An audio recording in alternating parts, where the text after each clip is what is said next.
Welcome to new TV Telugu. గత వైఎస్ఆర్సీపీ పాలనలో వాలంటీర్ల విషయంలో దుష్ప్రచారం చేశారన్నారు డిప్యూటీ సీఎం పవన్ కళ్యాణ్. వాలంటీర్లు లేకపోతే పింఛన్ల పంపిణీ ఆగిపోతుందనే ప్రచారం చేశారని, కానీ ఇప్పుడు వాలంటీర్లు లేకపోయినా పింఛన్ల పంపిణీ ఎక్కడా ఆగలేదన్నారు. అలాగే వాలంటీర్ల విషయంలో ప్రభుత్వ ఆలోచన ఏంటో చెప్పారు deputy CM. Andhra Pradesh deputy CM Pawan Kalyan వాలంటీర్ల వ్యవస్థపై ఆసక్తికర వ్యాఖ్యలు. పిఠాపురం పర్యటనలో ఉన్న ఆయన పింఛన్లు పంపిణీ చేశారు. అనంతరం జరిగిన సభలో పింఛన్ల పంపిణీ గురించి ప్రస్తావిస్తూ వాలంటీర్ల గురించి కామెంట్స్ చేశారు.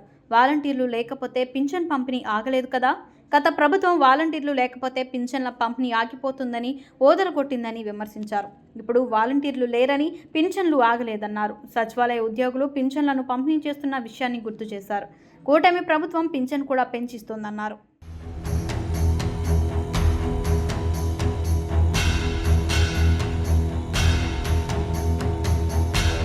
సచివాలయ ఉద్యోగులు ప్రతి ఇంటికి వెళ్లి మరీ పింఛన్లు పంపిణీ చేస్తున్నారని, గతంలో పింఛన్ల పంపిణీ 4-5 రోజులు తీసుకునేవారన్నారు పవన్ కళ్యాణ్.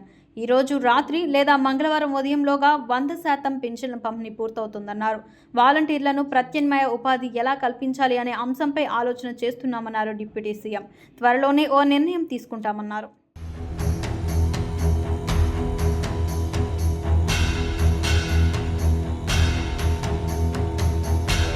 వాలంటీర్ల విషయంలో పవన్ చేసిన వ్యాఖ్యలు ఆసక్తికరంగా మారాయి. రాష్ట్ర వ్యాప్తంగా గ్రామ వార్డు సచివాలయాన్ని గమనిస్తే ఒక్కో సచివాలయానికి 10 మంది వరకు ఉద్యోగులు ఉన్నారని పవన్ కళ్యాణ్ గుర్తు చేశారు.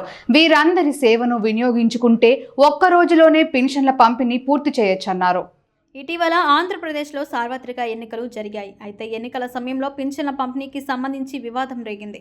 టీడీపీ వాలంటీర్లు పింఛన్లు పంపిణీ చేయకుండా అడ్డుకుంటుందని అప్పటి వైఎస్ఆర్సీపీ ప్రభుత్వం ఆరోపించింది. దీనికి టీడీపీ కౌంటర్గా వాలంటీర్ వ్యవస్థను కొనసాగిస్తామని చెప్పింది.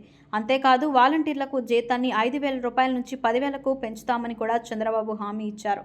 అయితే కూటమి ప్రభుత్వం అధికారంలోకి రావడంతో వాలంటీర్లను మళ్లీ విధుల్లోకి తీసుకుంటారని భావించారు.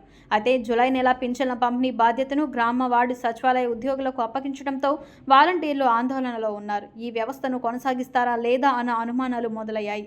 అయితే ప్రభుత్వం ఇప్పటి వరకు వాలంటీర్ల విషయంలో ఎలాంటి ప్రకటన చేయలేదు.